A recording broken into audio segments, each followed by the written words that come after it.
आज हम DC machine के टर्मिनलों की पहचान करना बताएंगे। ये हमारे पास डीसी कंपाउंड मशीन है। इस मशीन में टर्मिनल बॉक्स में 6 टर्मिनल दिख रहे हैं आपको, 1 2 3 4 5 6। तो चूँकि ये कंपाउंड मशीन है इसलिए इसमें एक सीरीज फीड वाइंडिंग भी होगी और एक संट फीड वाइंडिंग होगी और आर्मेचर होगा। तो इस प्रकार आर्मेचर और संट फीड और सीरीज फीड, इन तीनों को कुल मिलाकर के 6 टर्मिनल बाहर दिख रहे हैं आपको। तो इसमें हमें ये पहचानना है कि कौन सा आर्मेचर का टर्मिनल है, कौन से 2 टर्मिनल संट फील्ड के हैं और कौन से 2 टर्मिनल सीरीज फील्ड वाइंडिंग के हैं। इसकी टेस्टिंग के लिए हम एक सीरीज टेस्ट लैंप का प्रयोग करेंगे। ये सीरीज टेस्ट लैंप बोर्ड है। इसके 2 टर्मिनलों को हम इस प्रकार से कनेक्ट करेंगे। इसको रखते हुए हम बारी बारी से चेक करेंगे। दूसरा तार हम इस बाइंडिंग में रखेंगे। जिस बाइंडिंग से ये बल्ब जल जाएगा तो इसका मतलब ये हुआ कि ये इस बाइंडिंग का दूसरा सिरा वही टर्मिनल है। अब देखिए, इस बाइंडिंग का दूसरा सिरा ये है और बल्ब जो ग्लो कर रहा है इसको आप देखते रहिएगा कि बल्ब कितना तेज़ जल रहा है, धीमा जल रहा है। तो इसमें बल्ब जल गया। अब दूसरी, अभी हम किसकी बात कर रहे हैं? आर्मेचर टर्मिनल की टेस्टिंग कर रहे हैं, आर्मेचर टर्मिनल की। तो अभी हम एक बार टेस्ट कर ये नहीं बता पाएंगे कि आर्मेचर का है कि नहीं है, क्योंकि इसकी टेस्टिंग के दौरान हमें सीरीज फीड वाइंडिंग में भी बल्ब जलता हुआ पता चलता है और आर्मेचर वाइंडिंग में भी बल्ब जलेगा।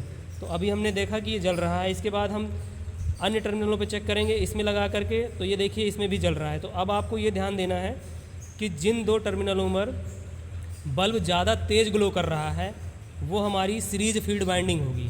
तो आप देखिए, ऊपर वाले में लगाया था तो ये थोड़ा सा धीमा जल रहा है और ये नीचे वाले टर्मिनल्स पे ज़्यादा तेज़ बल्ब जल रहा है। इसका मतलब ये जो टर्मिनल हैं ये किसके होंगे? सीरीज फीड वाइंडिंग के। और ये जो टर्मिनल हैं ये आर्मेचर के हो गए। इसके बाद शेष जो 2 टर्मिनल हैं ये कहलाते हैं संट फीड वाइंडिंग के। संट फीड वाइंडिंग में आपका बल्ब ग्लो नहीं करेगा। ये देखिए स्पार्क हो रहा है हल्का सा, ठीक है, इसकी स्पार्किंग होगी।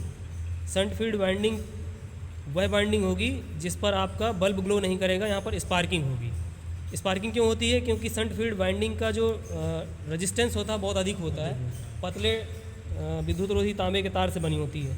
तो अब आप टर्मिनल की पहचान करना जान गए हैं। जिस पर स्पार्क होगा जिन 2 टर्मिनल पर वो होगा संट फीड वाइंडिंग, जिस पर बल्ब बहुत तेज़ जलेगा, सबसे तेज़ जलेगा, वो होगा सीरीज फीड वाइंडिंग, और जिसमें थोड़ा सा बल्ब कम जलेगा वो आर्मेचर टर्मिनल होंगे।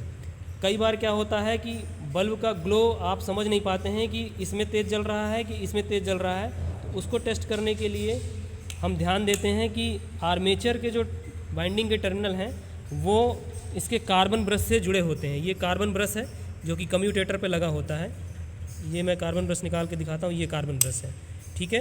तो इस अवस्था में जब आप ये नहीं समझ पा रहे होंगे कि बल्ब किस में ज़्यादा तेज़ जल रहा है, उस दौरान हम इसका एक सिरा कार्बन ब्रश पे लगाते हैं और एक सिरा ऊपर टर्मिनल पे लगाएंगे।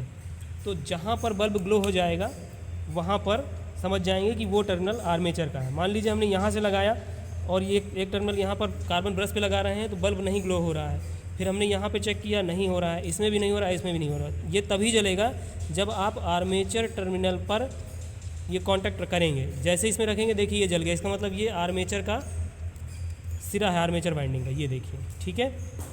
इसके साथ ही हम इसकी शॉर्ट सर्किट की भी जानकारी ले लेंगे कि कहीं पर ये मोटर आपकी बॉडी शॉर्ट तो नहीं है। बॉडी शॉर्ट चेक करने के लिए हर एक टर्मिनल पर ऐसे लगा करके इसकी बॉडी में स्क्रैच करेंगे, रब करेंगे। जहाँ पर बल्ब जल जाएगा, यदि बल्ब ग्लो करता है तो इसका मतलब ये है कि वह शॉर्ट है। देखिए बल्ब नहीं ग्लो हुआ, इसमें भी नहीं ग्लो हो रहा है, अभी भी नहीं ग्लो हो रहा, अभी भी नहीं ग्लो हो रहा, इसका मतलब बॉडी शॉर्ट नहीं है। यदि यह जलने लगता बल्ब तो इसका मतलब बॉडी शॉर्ट है। तो कभी भी मशीन को चलते वक्त उसको हाथ से नहीं टच करना है। उसका टेम्परेचर चेक करने के लिए कि आपने हाथ रख दिया कि बॉडी गर्म है कि ठंडी है, कोई स्टिकर लगा उसको निकालने लग गए, धूल लगी उसको पोंछने लग गए, ऐसा नहीं करना है। बहुत सारे मामलों में बॉडी शॉर्ट रहती है तो उसमें आपको विद्युत झटका लग सकता है, ठीक है। बिना अनुदेशक की उपस्थिति के कोई भी मशीन चलानी नहीं है आपको, ना उसको टच करना है। क्लियर? तो ये आपको परीक्षण आज का जो प्रैक्टिकल था ये था कि डीसी मशीन के टर्मिनलों की पहचान करना। क्लियर?